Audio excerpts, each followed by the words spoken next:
In our previous videos discussing Italian armored forces in World War II, we have emphasized the issues they encountered with outdated equipment, poor training, and low morale. However, though more than justified by the historical record, these stereotypes were not always upheld.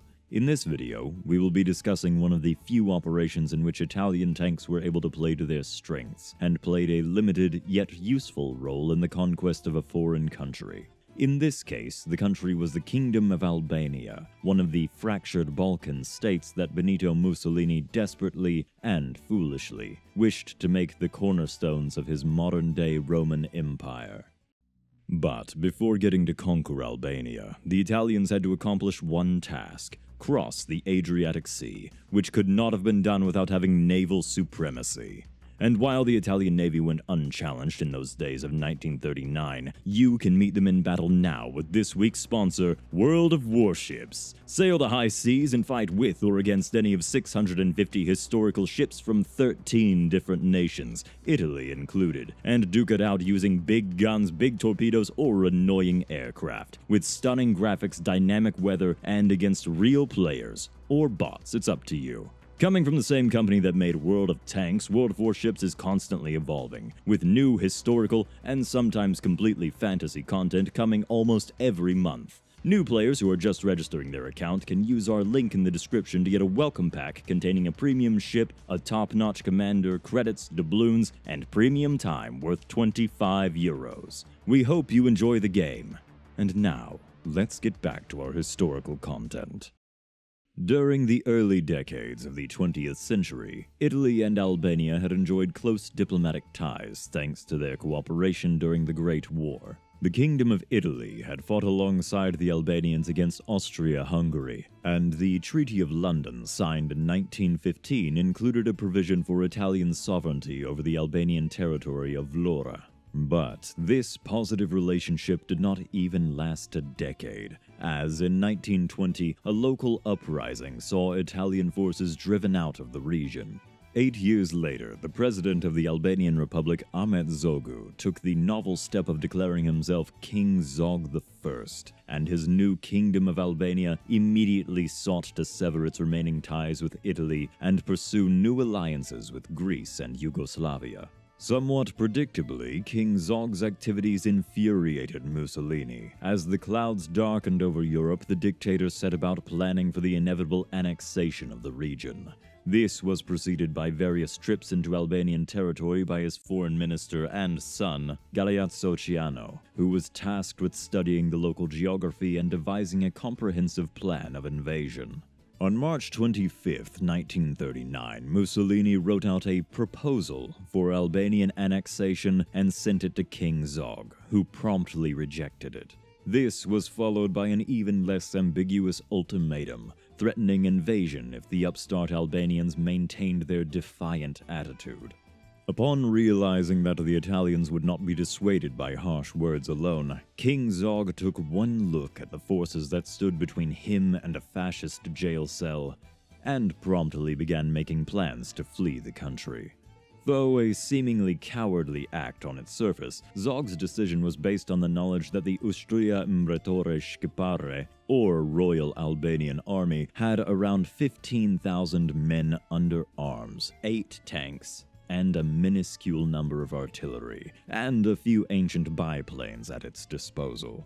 Perhaps somewhat stunned at the novel prospect of attacking a nation even less ready for a global conflict than itself, the Italian army scrambled to take advantage of the situation, throwing together a force of about 22,000 men under the command of General Alfredo Guzzoni. Italian intelligence estimated this was less than half the number of defenders, and the invasion force was expected to require an additional 80,000 men to succeed. The sole armored component of the invasion were 125 Carri Armati L335s, which formed the core of the Italian tank force until 1940.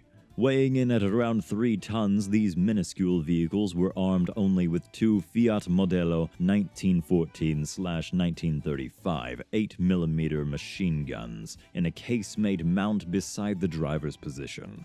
Though it was a successor to similar vehicles that had fought in both Ethiopia and Spain, the L3/35 had inherited most of their weaknesses, especially its near-total lack of armor protection that left it cripplingly vulnerable to even heavy machine gun fire.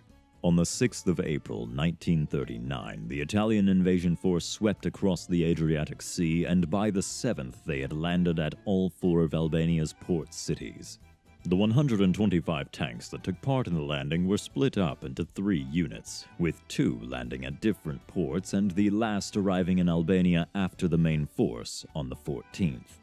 In order of size, these were the Terzo Gruppo Squadrioni Carri Veloci San Giorgio, 3rd Squadron Group of Fast Tanks, with 61 tanks, the Reggimento Provvisorio di Cavalleria, Provisional Cavalry Regiment, with 33 tanks, and the Raggruppamento Carri d'Assalto d'Attoni, Tank Assault Group, with 31 tanks. Despite being twice the size of the other groups, the San Giorgio Squadron had the least interesting combat record, being part of the Colonna Santi Quaranta, Saranda Column, under the command of Colonel Mario Carrazzi. Landing at Saranda with the objective of capturing the cities of Delvina and Girocastor, this force only engaged in a few light skirmishes before enemy resistance collapsed. The worst obstacle facing the San Giorgio tankers was the appalling condition of the local highways, which caused them to travel the shortest distance of any armored unit during the invasion. Somewhat more eventful was the battle record of the Dantoni group, which was transported by a seaplane carrier and intended to participate in a direct assault on the Albanian capital city of Tirana. Note the use of the word intended here, because it was forced to wait offshore for over 12 hours while the steamship Aquitana ponderously unloaded 30 trucks at their assigned pier in the town of Durrës.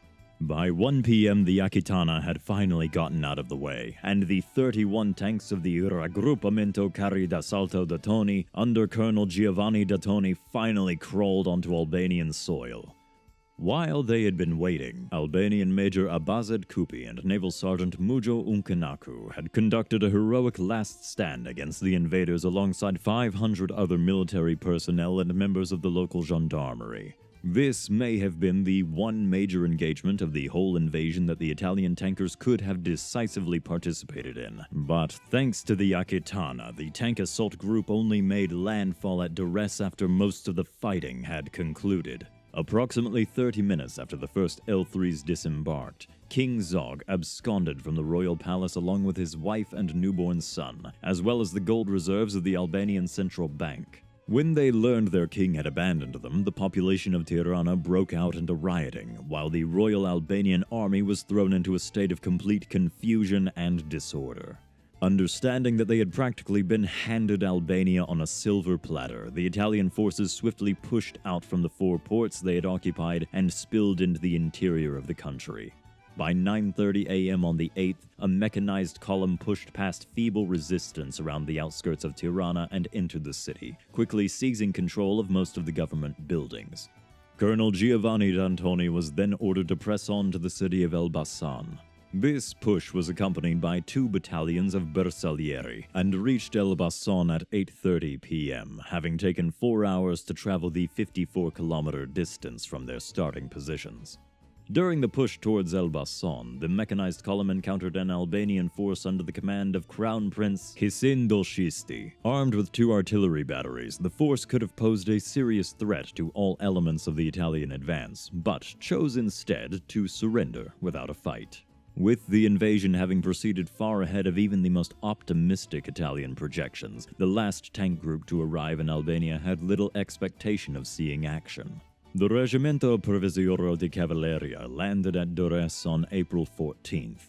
By this point, the Albanian parliament had already voted to depose their absentee monarch and offer his crown to the Italian king Victor Emmanuel, ending all organized attempts at resistance.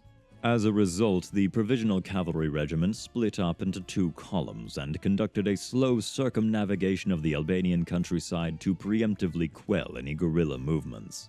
Just 2 days after the last Italian tanks made landfall on Albanian soil, the entire kingdom was annexed to Italy, with Victor Emmanuel taking the crown left by King Zog and becoming King of Albania on April 16th.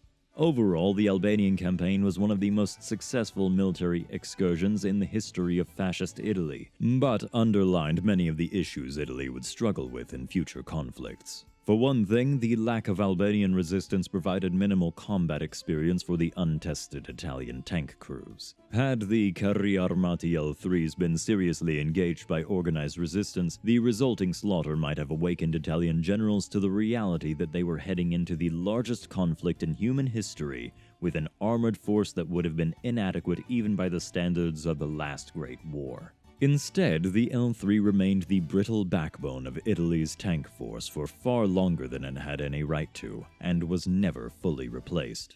Furthermore, the doctrine and unit training also went untested in real combat, and, what's more, were seemingly validated by the quick success. Logistics and vehicle reliability were also not stressed by these short and nearly non-existent defenders, and no lessons could be learned there either. This concludes our look at the role of Italian armor in the invasion of Albania. But what do you think? Should Prince Hisin de Schulte have stood his ground against the invaders and done what damage he could? Would you fire the captain of the Aquitana for taking so long to unload his cargo? Was the L3 ever more than a piece of junk? Let us know in the comments below, and don't forget to check out our Patreon page, as well as our many articles on other Italian vehicles on the Tank Encyclopedia.